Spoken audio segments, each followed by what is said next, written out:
Live from New Delhi, you're watching DD India News, India's voice to the world. I'm Lipakshi Khurana, coming up in the next hour. US envoy Steve Witkoff announced the phase 2 of President Trump's Gaza ceasefire plan, forms a technocratic Palestinian committee in the territory.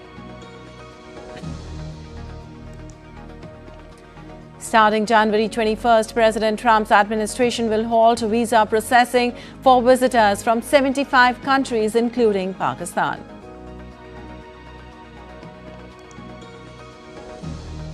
Iran closes its airspace as tensions with the US soar. India advises its nationals to leave Iran immediately.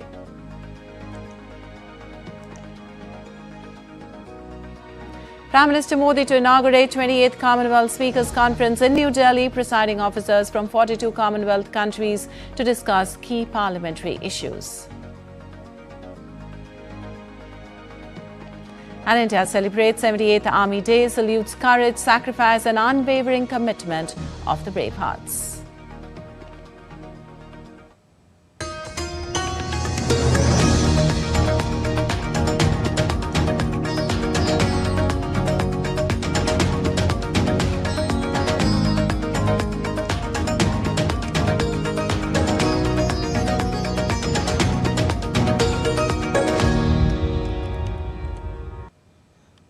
And on to the details now. The US announced the start of the next phase of the Gaza peace plan on Wednesday as a new committee was formed to run the battered enclave. US President Donald Trump's special envoy Steve Witkoff on Wednesday announced the launch of phase 2 of Trump's 20-point plan to end the Gaza conflict.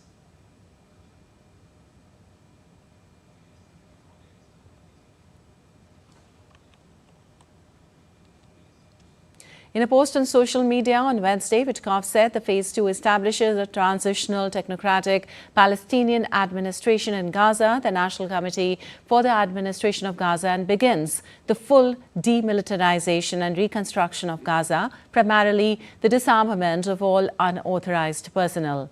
He underlined that the United States expects Hamas to fully comply with its obligations, including the immediate return of the final deceased hostage. He warned failure to do so will bring serious consequences.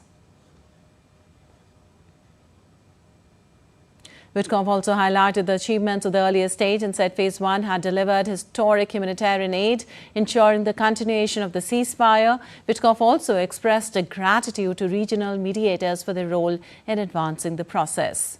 Earlier in October 2025, Israel and Hamas accepted the initial stage of Trump's 20-point framework, which includes a ceasefire in their two-way conflict and a deal on the release of Israeli hostages. Well, the UK government also issued an advisory against all essential travel to Israel, revising its earlier advisory that warned against travel to only some parts of the country. The British Foreign Office in its travel advice page mentioned that there is a heightened risk of regional tension. Escalation could lead to travel disruption and other unanticipated impacts.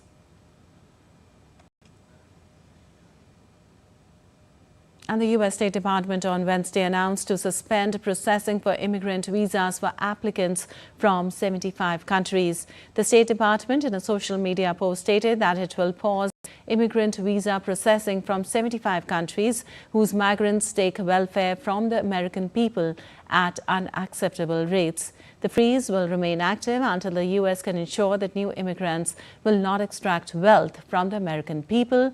Countries affected by the move include Pakistan, Bangladesh, Afghanistan, Iran, Russia, Somalia, Brazil, Nigeria, and Thailand, among others. The State Department has revoked more than 100,000 visas since Trump took office.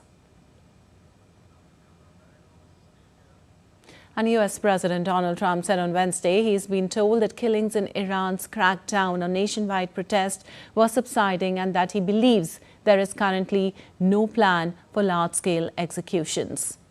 Well, Trump did not rule out potential U.S. military action, saying we are going to watch what the process is, before noting the U.S. administration received a very good statement from Iran. We've been told that the killing in Iran is stopping, and it's stopped, and it's stopping. And there's no plan for executions or executions. So I've been told that a good authority. We'll find out about it. I'm sure if it happens, we'll all be very upset, including you will be very upset, but that's just gotten to me, some information that the killing has stopped, that the executions have stopped. They're not going to have an execution, which a lot of people were talking about for the last couple of days. Today was going to be the day of execution. Well, Trump's comments come as fears have escalated in the Middle East that the United States could launch strikes on Iran following the U.S. president's repeated threats to intervene on behalf of the protesters. Now, in a televised interview on Monday, Trump had warned that the United States would take very serious and strong action if Iran's authorities went ahead with executing protesters they had detained during widespread unrest. Also, Iran has closed its airspace temporarily to most flights late on Wednesday, forcing airlines to cancel, reroute or delay some flights amid concerns about possible military action between the United States and Iran. Now, Iran said in a notice posted by the U.S. Federal Aviation Administration that it had closed its airspace to all flights except international ones to and from Iran with official permission. The prohibition was set to last for more than 2 hours until 00:30 GMT, but the end time was an estimate, the notice said. Missile and drone barrages in a growing number of conflict zones represent a high risk to airline traffic. And amid ongoing protest in Iran, the Indian government has issued a fresh travel advisory for its citizens. The Ministry of External Affairs said that in view of the current developments in Iran, internationals are advised against traveling to the country until further notice. Detailed advisory further states that in continuation of advisory issued by the Government of India on the 5th of January and in view of the evolving situation in Iran, internationals who are currently in Iran are advised to leave Iran by available means of transport, including commercial flights. Also, it said that it has reiterated that all Indian citizens and PIOs should exercise due caution, avoid areas of protest or demonstrations, stay in contact with the Indian embassy in Iran and monitor local media for any developments. The emergency contact helplines of the Indian embassy are provided below, which are mobile numbers that are +9891 281 09115. The other number is +9891 281 109 Another number +989 128 109 102 and +9899 321 79359. They could be also contacted with the email, which is cons.tehran@mea.gov.in. Also, India's largest airlines, Indigo and Air India, said some of its international flights would be impacted by Iran's sudden airspace closure. Air India said its flights were using alternative routes that could result in delays or cancellations. Well, Indigo said in a post on X, Indigo said the situation is beyond our control.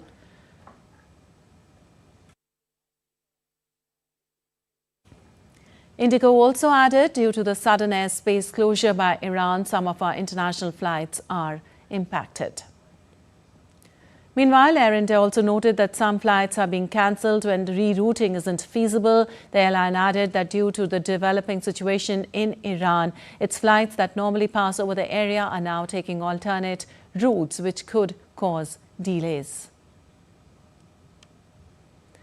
The United States already prohibits all U.S. commercial flights from overflying Iran, and there are no direct flights between the countries. Airline operators like Fly Dubai and Turkish Airlines have cancelled multiple flights to Iran in the past week. Lufthansa said on Wednesday that it would bypass Iranian and Iraqi airspace until further notice, while it would only operate day flights to Tel Aviv and Amman from Wednesday until Monday next week. And for more on this, we have DD India's Akhilesh Suman joining us. Well, Akhilesh, good morning. Now that President Trump is saying the killings in Iran are subsiding and claim that there were no plans for executions as of now, how do we see things moving forward from here? An interview was given by Abbas Araghchi, the Iranian foreign minister, in Fox News, and he told that the evacuation that was scheduled for Wednesday has been stopped for at least 2 days. So I think that is one of the reasons that President Donald Trump has been conveyed that there is no execution till now. The President Donald Trump is also telling that killings have stopped in Iran. So people are asking that what are the sources that killings have stopped in Iran because protests are still going in Iran. In between, that diplomatic activities from Iranian side had increased, and they are contacting governments all over the world.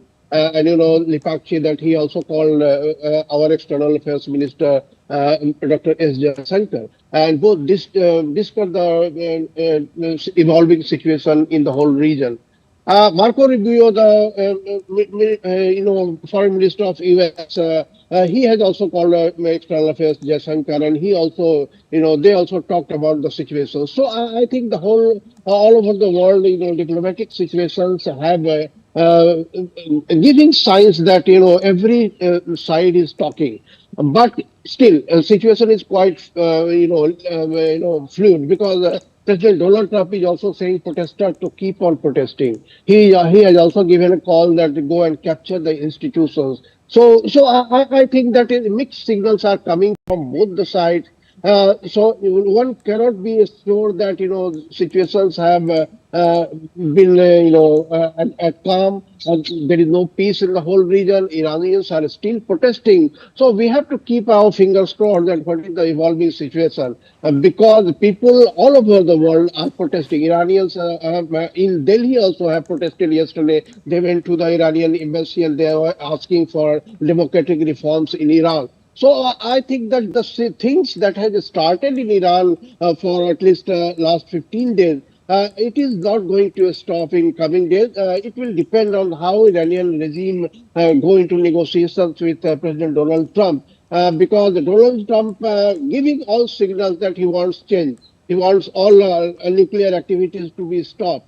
So in that situation, we have to keep our watch that how situation develops again in 24 hours. That whether the protesters are there on the streets, whether the Iranian Revolutionary Guards have stopped, firing on them, whether the law court, because courts in Iran are also very strict. They are going to fast track. They are telling that we are fast tracking all the complaints against the protesters. The speaker of the Iranian parliament, he is also telling that we will take any action. Answers are coming from Iranian side that they will attack the bases in the vicinity of US bases. Israel is also, quite looking prepared. So in that situation, we have to see that what happens in next 24 hours. Lipakshi. Also, Akhilesh, with Iran closing its airspace now and airlines rerouting flights, what does this point to? A precautionary move or a real escalation? It is actually very, very deep indication that things had not been under control. There is no positive signal from US side that they will stop their planned attack on Iran. In what way they will attack? There are so many things that are being said that it might be cyber attack, it might be attack on nuclear installation, it might be attack on security headquarters. There's maybe so many things. In a way, it is threatening, and the whole pressure. It seems that now the whole pressure is that the civilian government in Iran should take the front seat, and the theocratic regime should take the back seat. So, in what way things will evolve? But all indications are there that Iran is getting prepared for any attack from US. But in between, they are also taking all diplomatic initiatives so that they can have a fruitful discussion with Americans. Though President Donald Trump has cancelled all meetings from Iranian officials for last one day. Lipakshi. All right. Thank you so much, Akhilesh, for all that analysis. And still to come on DD India News Hour. Trump spoke to news agency Reuters in an exclusive interview where he disclosed his plans for Iran, Ukraine, and others. Trump holds first-class call with Venezuelan interim president, describes phone call as productive.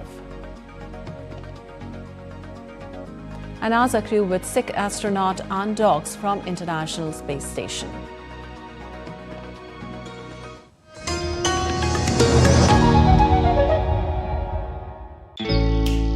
Jharkhand will mesmerize you with majestic nature, rich heritage and colorful culture.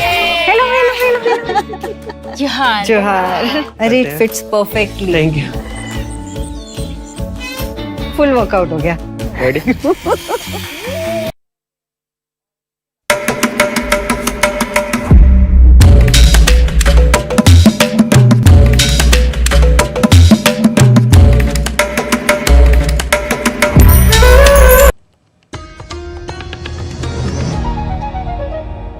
While you're watching DD India News, I'm Lipakshi Khuranan. Moving on, US President Donald Trump reiterated on Wednesday that the US needs Greenland and that Denmark cannot be relied upon to protect the island, while expressing confidence that a solution on its future governance would emerge. The remarks, which came after a high-stakes meeting between US, Danish and Greenlandic officials, indicates that there are still fundamental differences between how Washington, Copenhagen and Nuuk see the political future of the island.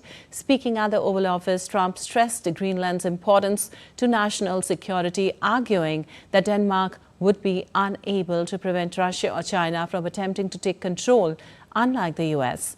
Earlier, Denmark's and Greenland's foreign ministers met US Secretary of State Marco Rubio and Vice President J.D. Vance.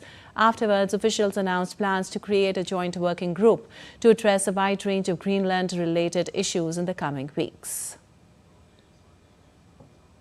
Problem is, there's not a thing that Denmark can do about it if Russia or China wants to occupy Greenland. But there's everything we can do. You found that out last week with Venezuela. There's everything we can do about things such as that. Not going to happen. We're not, I can't rely on Denmark being able to fend themselves off. I have a very good relationship with Denmark, and we'll see how it all works out. I think something will work out. Well, Denmark's and Greenland's foreign ministers said they held a frank but constructive discussion with senior US officials on Wednesday about Greenland, while acknowledging continued disagreements. Danish Foreign Minister Lars Løkke Rasmussen said talks focused on ensuring Greenland's long-term security, but noted that perspectives between the sides remain divided. Greenland's Foreign Minister Vivian Motzfeldt said she supports stronger cooperation with Washington, while firmly rejecting any idea of Greenland being owned by the United States. The meeting, involving US Vice President J.D. Vance and Secretary of State Marco Rubio, did little to ease concerns over President Donald Trump's stated ambition to take control of the island, raising the likelihood of ongoing tensions between Copenhagen and Washington. Rasmussen said the US had not shifted its stance, calling it an unacceptable violation of sovereignty. On this basis, we had what I will describe as a frank but also constructive discussion. The discussions focused on how to ensure the long-term security in Greenland. And here our perspectives continue to differ, I must say. The President has made his view clear, and we have a different position. We also agree to disagree. And therefore we will, however, continue to talk. It's very important to say it again, that how important it is from our side to strengthen our cooperation with the United States, but that doesn't mean that we want to be owned by the United States. Well, meanwhile, Danish Defence Minister on Wednesday said that Denmark will increase its military footprint in Greenland. Denmark and Greenland said they had begun to increase their military presence in and around Greenland in close cooperation with the allies as part of their promise to beef up Arctic defence. Also on Wednesday, Swedish Prime Minister Ulf Kristersson announced on X that Sweden was sending a group of military officers to Greenland on Wednesday at Denmark's request. It is the case that the security policy tensions have spread to the Arctic.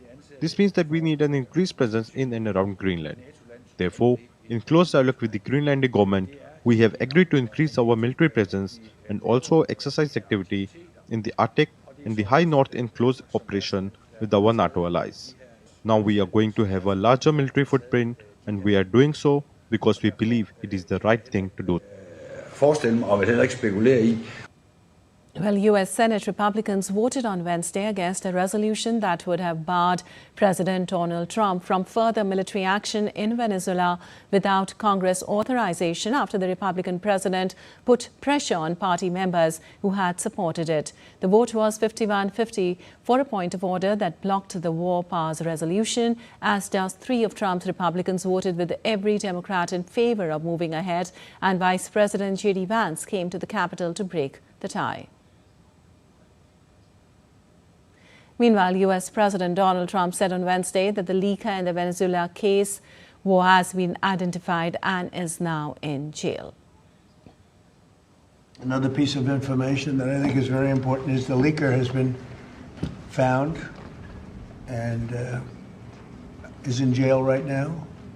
And that's the leaker on Venezuela. A very bad leaker. So there could be some others, and we'll let you know about that. We're hot on their trail. But the leaker has been found, and the leaker's in jail. And will probably be in jail for a long time. Let's see what happens. So we'll... Meanwhile, U.S. President Donald Trump spoke with Venezuela's acting president, Delcy Rodriguez, by phone on Wednesday, with the two leaders each separately describing the call as positive.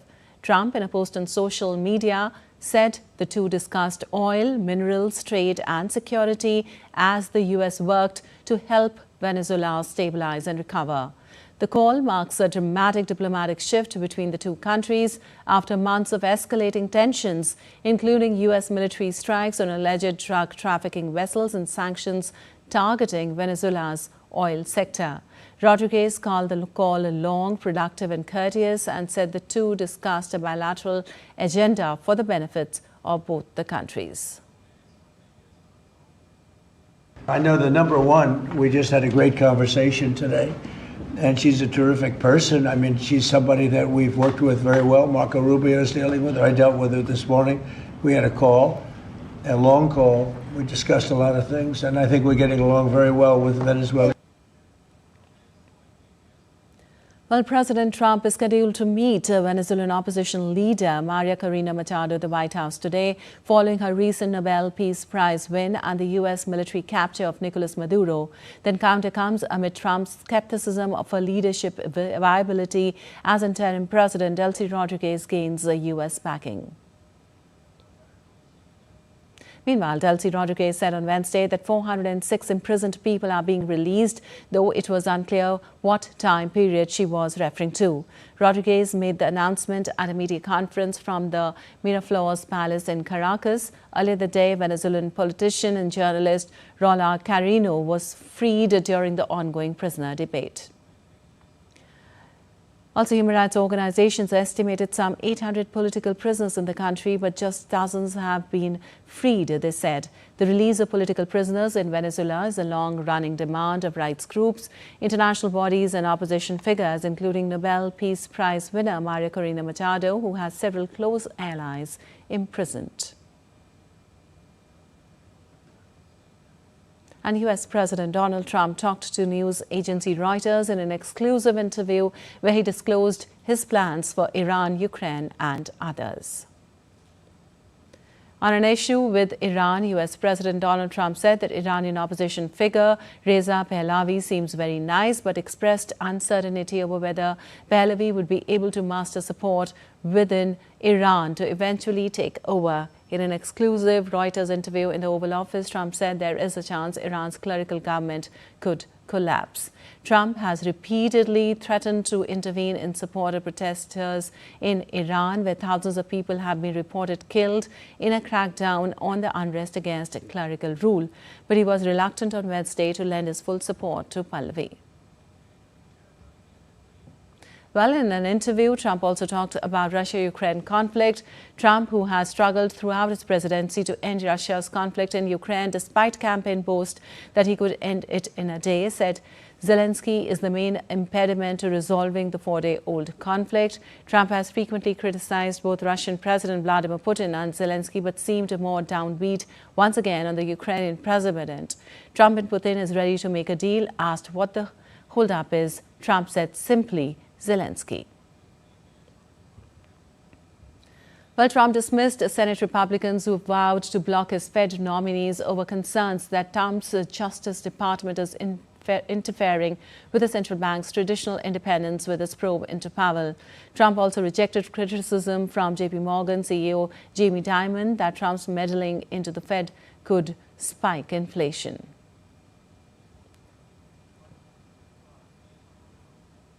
Speaking on Venezuela, Trump said Venezuelan opposition leader Maria Corina Machado is a very nice woman. He also praised the acting president of Venezuela, Delcy Rodriguez, who was vice president to Maduro when he was ousted. Trump said he had a fascinating talk with Rodriguez early on Wednesday, and she's been very good to deal with. And Colombian President Gustavo Petro will meet U.S. President Donald Trump on February 3rd. Colombian President made the announcement during a meeting with the Council of Ministers, in which he said that the official meeting will take place with the aim of addressing the issues that have marked the recent bilateral dialogue. Well, Trump and Petro spoke last week on the phone, and Trump, after the call, said arrangements were being made for Petro to visit the White House.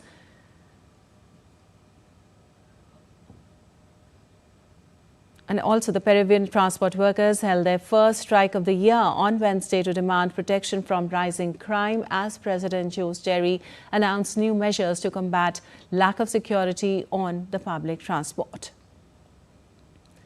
Passengers crammed inside the few buses as many transport drivers' unions seconded the strike.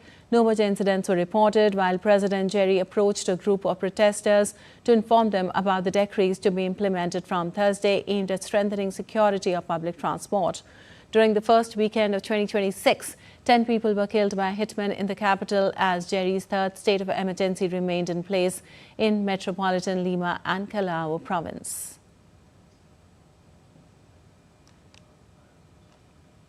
And French Prime Minister Sébastien Lecornu survived two no-confidence motions in Parliament on Wednesday, allowing his government to turn its attention back to an upcoming budget battle. The motions, brought by the far-right National Rally and the hard-left France Unbowed, protested the EU's Mercosur trade agreement, which France opposed but EU states approved last week. Both parties accused the government of failing to block the deal, though the Socialists and Conservatives declined to support the censure efforts. As a result, both motions failed to secure enough votes. Lecornu said the moves wasted time needed for debate on the 2026 budget. One option under consideration is invoking Article 49.3 to pass the budget without a vote, a step likely to trigger fresh no-confidence attempts. France's fragile political balance has persisted since President Emmanuel Macron lost his parliamentary majority in the year 2022. An Australian government has proposed tougher hate speech and gun control laws following last month's deadly Bondi Beach mass shooting. Prime Minister Anthony Albanese has recalled Parliament from its summer break to sit next Monday and Tuesday with the hope that a combined bill that authorizes a gun buyback and lowers the bar for hate speech prosecutions can be passed. Earlier on Thursday, Liberal Party leader Susan Ley said the bill was unsalvageable after prominent Conservative lawmakers said it threatened free speech and religious freedom. The National Party, which partners with the Liberals in the Conservative coalition, has also criticized the government for combining gun control measures, which it opposed, and hate speech in the same bill. The December 14 shooting in Sydney that killed 15 people at Hanukkah celebrations sparked nationwide calls to tackle anti-Semitism.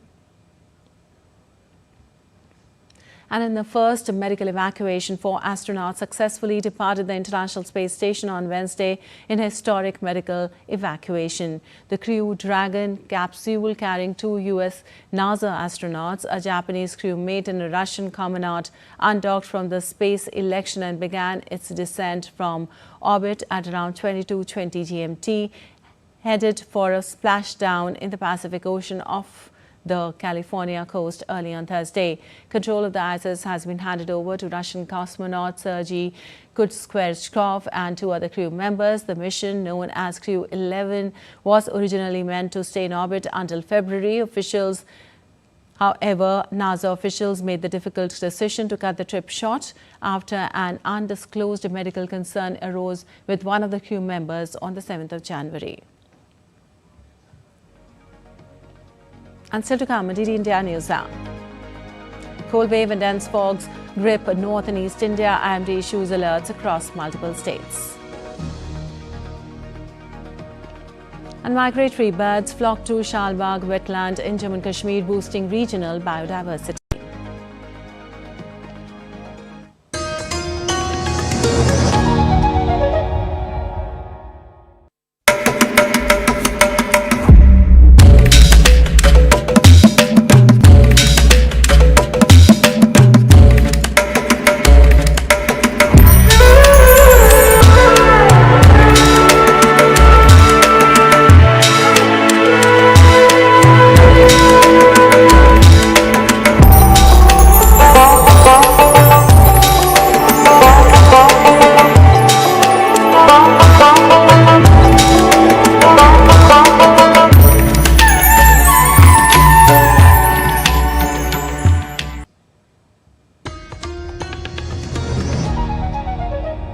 Welcome back. You're watching DD India News. I'm Lipakshi Kuran, and time now for a quick recap of the headlines.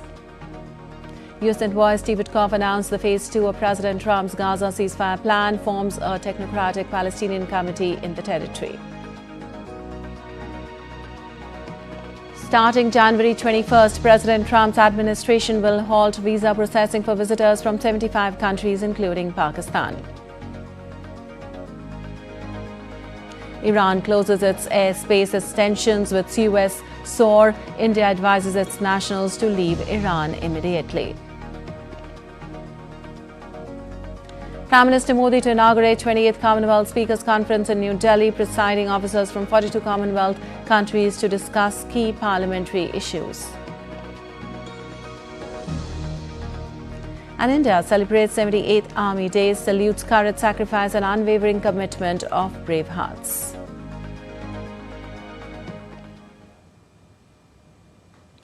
And moving on, Prime Minister Narendra Modi will inaugurate the 28th Conference of Speakers and Presiding Officers of the Commonwealth at 10:30 a.m. IST at Parliamentary House Complex in New Delhi. Prime Minister will also address the gathering on the occasion. Well, the conference will be chaired by the Speaker of the Lok Sabha, Om Birla, and will be attended by 61 speakers and presiding officers of 42 Commonwealth countries and 4 semi-autonomous parliaments from different parts of the world. The conference will deliberate on a wide range of contemporary parliamentary issues, including the role of speakers and presiding officers in maintaining strong democratic institutions, the use of artificial intelligence in parliamentary functioning, the impact of social media on members of parliament, innovative strategies to enhance public understanding of Parliament and citizen participation beyond voting, among others. And DD India's Vishal Baristo joins us for more from the newsroom on this. Well, Vishal, good morning. This is the 28th Speakers Conference and Prime Minister will, of course, inaugurate it. Tell us what all is planned and what are the issues on agenda for the discussion. Well, a very good morning to you, Lipakshi. This is an excellent opportunity for India to project itself as mentor for the smaller democracies and newer democracies, and also at the same time also raise the narrative of mother of all democracy. Remember, India has the largest is the largest democracy of the world with a great electorate, and the elections that it manages, it would like to also help the other countries to understand how this whole event is managed. At the same time, India would also like to raise the issues of artificial intelligence and how innovation could be balanced with oversight. At the same time, social media impact on the parliamentarians. There are other important issues as well, which includes the climate change and how India would like to lead Global South on this issue. Today is going to be a very hectic day with interactions between different participants both in the Lok Sabha, which is the lower house, and also the Rajya Sabha and upper house chambers. And then tomorrow we can expect a Delhi declaration on the event. All right. Also, Vishal, what concrete changes might emerge from talks on AI and social media, especially in the parliamentary processes? Well, AI is fast grabbing the whole earth, and India has always asked countries to maintain sanity as far as the use of AI is concerned.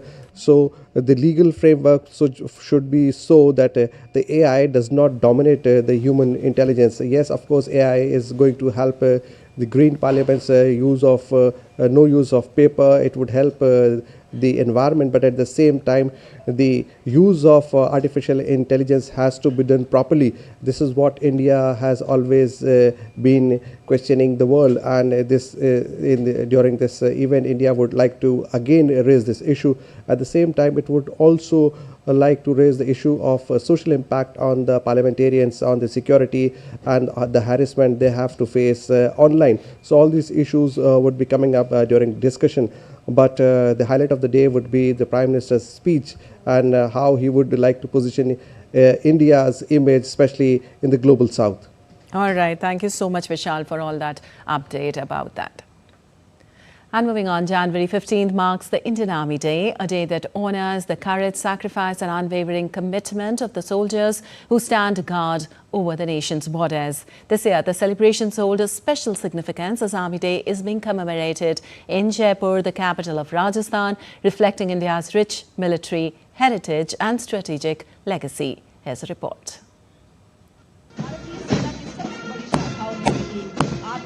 Every year on January 15th, the nation salutes the men and women in olive green who dedicate their lives to the service of the motherland. Indian Army Day commemorates the historic moment in 1949 when General K.M. Cariappa took over as the first Indian Commander-in-Chief of the Indian Army, marking a crucial step in India's journey as a sovereign nation.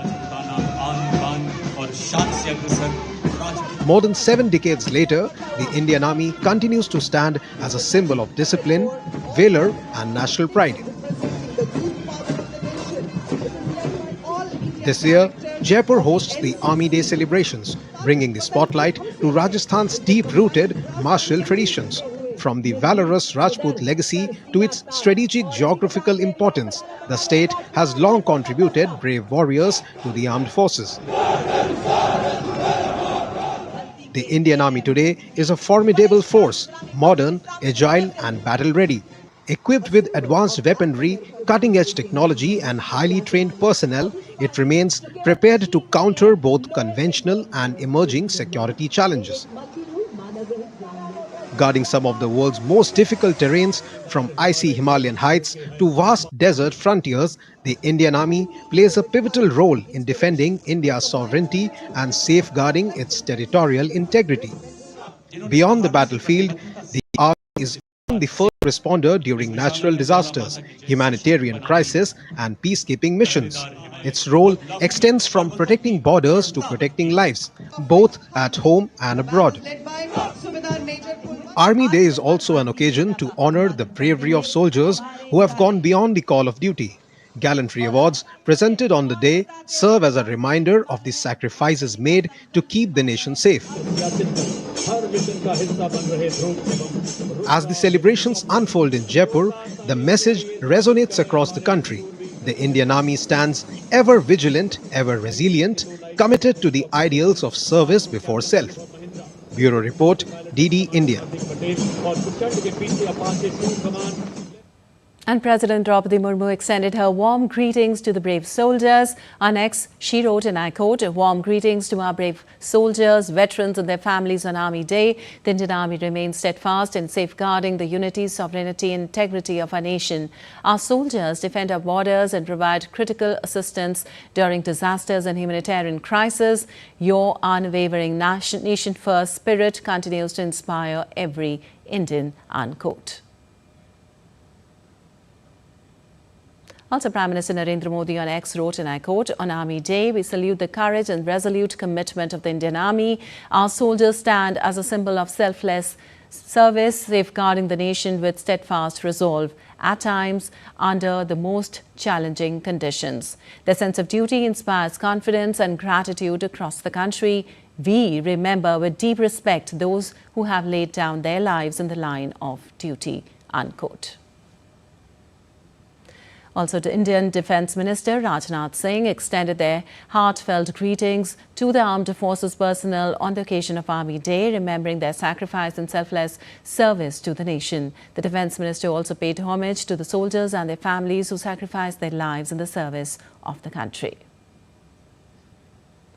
Moving on, the 22nd high-level meeting between the Indian Coast Guard and the Japan Coast Guard was held in New Delhi on Wednesday, reaffirming the strong and enduring maritime partnership between both the nations. The high-level meeting provided an opportunity for both sides to review the existing framework of bilateral cooperation for further strengthening operational engagement. Both sides emphasized the importance of sharing best practices, enhancing interoperability and sustaining structured engagements under the existing memorandum of cooperation between the two coast guards. The discussion also covered cooperation in emerging and future-oriented areas, holding the use of technology, information use sharing mechanisms, training initiatives and personnel exchanges. Well, India's growth is organic and it has a crucial role to play in the new Asia, feel experts. DD India correspondent Vishal Baristo caught up with the former cabinet minister of Singapore who is visiting New Delhi to speak at Dr. C.D. Deshmukh Memorial Lecture 2026. India's External Affairs Minister Dr. S. Jaishankar also attended the event. India has emerged as a leader of Global South. So what is going to be India's responsibility and position in New Asia? For this, I have with me the former Cabinet Minister of Singapore, George Yeo. Let's talk to him and find out what is your opinion about India's role. Well, India is growing nicely. This will continue for some time. The growth is organic and self-sustaining. And with each year, India adds on more muscle and its influence in the region, in the world, will naturally increase. What do you think and why do you think that India has grown and grown phenomenally? Is it because of the leadership of the country? Government policy has, of course, helped a lot in infrastructure, in the renewal of the railway system, new airports, increased spending in education, the growth of mobile telephony, the Aadhaar card, all this has made a big impact, enabling Indians in all parts of the country to be absorbed into the national and the international economy. So when we talk about India's new role, what are going to be the challenges for India because of the constantly changing geopolitical situation? Well, India is in a good position. India doesn't threaten anybody. So India can be friends with everybody. And I'm glad to see that India-China relations are stabilizing and opening a new chapter. India has no necessary enemy. And because of that, it can eat on every table. And that's a good position to be in. And in the process, exert an influence which is positive in favor of peace, in favor of global cooperation. When we talk about the country's growing position and responsibility, how do you see the role of Indian Prime Minister Narendra Modi? Well, he's been a strong leader and exercised strong leadership in the country, and also regionally and internationally. He's well respected, and for all major issues, India has to be factored into the equation. So there you heard George Yeo. He is the former Cabinet Minister of Singapore, and he thinks that the Indian leadership has done proud not only to the country but also to Asia, and India has a very important role to play in coming days as well. With cameraman Shubham in Delhi, this is Vishal Baristo for DD India. And on to some weather updates now. The cold wave conditions continue to grip large parts of the North Indian states, with commuters braving biting winds amid plummeting temperatures. Also, the Indian Meteorological Department has issued an orange alert for Punjab, Haryana, Chandigarh, Delhi, West Uttar Pradesh and Rajasthan, warning of dense to very dense fog along with cold wave conditions at isolated places. Also, yellow alert is in place over Himachal Pradesh, Uttarakhand, Chhattisgarh, Jharkhand and Odisha, where cold wave conditions are likely at isolated locations. Dense fog conditions are expected at isolated places across Bihar, East-West with Uttar Pradesh, Assam and Meghalaya, sub-Himalayan West Bengal and Sikkim, affecting visibility during the early hours. Jammu Kashmir, Ladakh, Gilgit-Baltistan, Muzaffarabad continue to experience severe cold and foggy conditions, adding to winter-related challenges. And now let's take a look at other stories making news today. In Mumbai, on Thursday, voting is underway across 29 municipal corporations in the western Indian city of Maharashtra as part of the Civic Body Polls 2026. The spotlight is on the Brihan Mumbai Municipal Corporation, India's richest civic body. Polling began amid tight security arrangements, with voters turning out across urban centres. Counting of votes will take place on Friday, January 16th. And the rugged hill districts of Doda and Jammu, women of the village defence guards are playing a key role in safeguarding their communities. Trained by the Indian Army and the Jammu and Kashmir Police, these women are skilled in holding firearms, patrolling and basic security tactics to counter terrorist threats near the line of control and the international border. Since the early 1990s, they have stepped up to protect their villages, especially as many men migrate for work. A large number of migratory birds have arrived at the Shalbagh wetland in the Ganderbal district of Jammu and Kashmir. The birds migrating from Central Asia to escape extreme weather conditions use the wetland as a seasonal habit for food and water. Shalbagh wetland is one of the largest wetlands in the region and also plays a key role in biodiversity conservation. And still to come on DD India News Hour. Trump imposes 25% tariff on certain chip imports while allowing NVIDIA AI chip sales to China.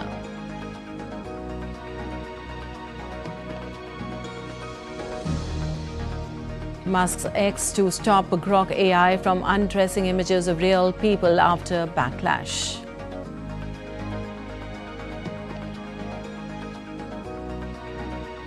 And Rahul's century in vain as New Zealand level ODI series with Rajkot win.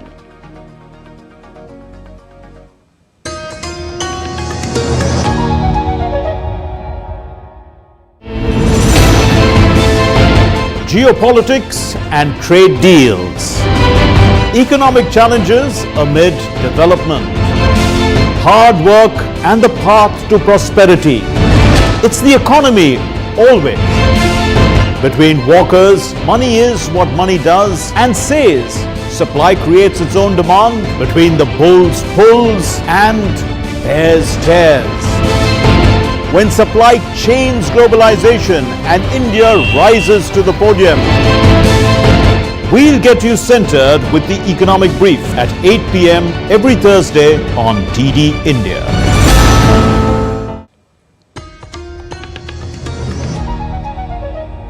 Welcome back. You're watching DD India News. I'm Lipakshi Kuran, and on to some business news now. US President Donald Trump signed an order on Wednesday imposing tariffs on imports of certain semiconductors to allow NVIDIA to sell advanced AI chips to China.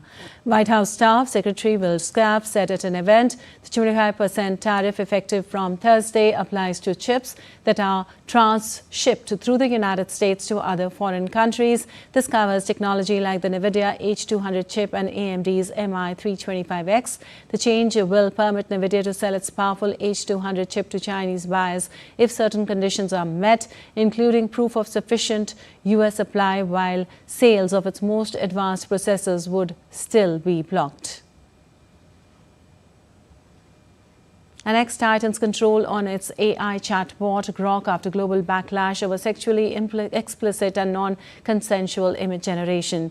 Elon Musk's social media platform X announced new measures to stop its AI chatbot Grok from generating sexualized images of real people, including women and children. The platform said it will block the ability to end explicit images, and the rule applies to all users, including paid subscribers. The move comes as regulators across the world step up action against Grok's image tools following complaints that its spicy mode enables non-consensual deepfake images.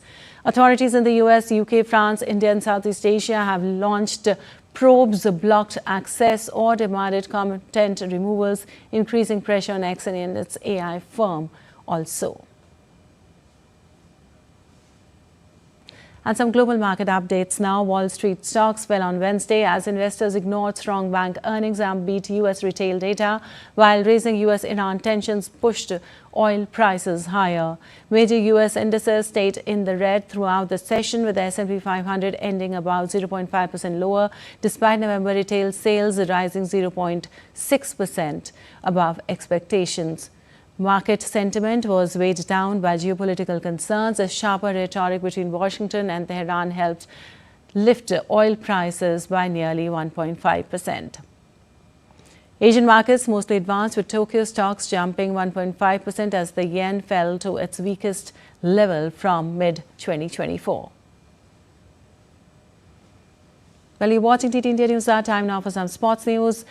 KL Rahul's sparkling century wasn't enough to secure India's grip on the second ODI in Rajkot as New Zealand stormed to a series-levelling win on Wednesday. Rahul's unbeaten 112 off 92 balls, supported by Shubman Gill's composed 56, lifted India to 284 for 7 after early setbacks. Rohit Sharma and Virat Kohli fell cheaply, while Kiwi pacer Chris Clark's triple strike denied India a bigger total.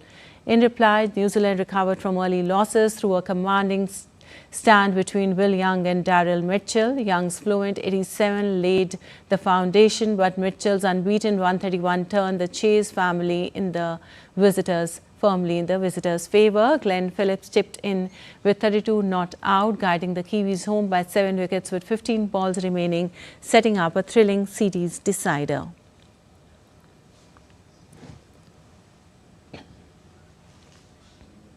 Well, 5-time champions India are back on the hunt for global dominance as the 2026 Under-19 World Cup kicks off in Zimbabwe and Namibia. All eyes are on Ayush Mahate's battle-hardened squad. From 14-year-old power hitters to record-breaking centurions, can this class of 2026 secure the crown? Shobhit Chandola reports for more. 5-time champions India enter the 2026 Under-19 World Cup as firm favourites, backed by a robust youth system and a relentless schedule. Since their 2024 final heartbreak, the boys in blue have played 21 youth ODIs, including 11 on testing overseas tours to ensure they are battle-hardened for the global stage. While the Under-19 level has historically birthed stars like Rishabh Pant and Shubman Gill, the transition to the senior national team has slowed. No player from 2022 or 2024 editions has yet broken into the senior side. However, Ayush Mahatre's class of 2026 looks poised to end that drought. Leading the charge is 14-year-old prodigy Vaibhav Suryavanshi. The southpaw has redefined power hitting, recently smashing a record-breaking 15-ball 50 against South Africa. His high-tempo approach remained unshaken even in the Asia Cup final, where he struck a fast-forward 26 in just 10 balls. Captain Ayush Mahatre, despite a lean patch in age group cricket, has already proven his mettle in the senior domestic circuit and the IPL with CSK. Joining him is wicketkeeper batter Abhigyan Kundu, who shot to fame as the first Indian to register a youth ODI double century, a classic for all ages, record 209 against Malaysia. The squad is well supported by vice-captain Vihan Malhotra and the consistent Aaron George, who averages over 60 this cycle. While India's batting remains its crown jewel, pacer Dipesh Devendran carries the hope of breaking the injury-prone trend of Indian junior speedsters. Grouped with Bangladesh, New Zealand and the USA, India is expected to storm into the Super Sixes with a senior team transition looming. This World Cup is more than a tournament. It is a high-stakes audition for India's next generation of superstars. With inputs from Shobhit Chandola, Sports Desk, DD India. Well, a night parade in Chile's Maipu featured whales, sharks and fish made from recycled plastic to raise awareness about ocean pollution. The artistic display aimed to educate the public, especially children, about protecting marine life and reducing plastic consumption. Let's take a look.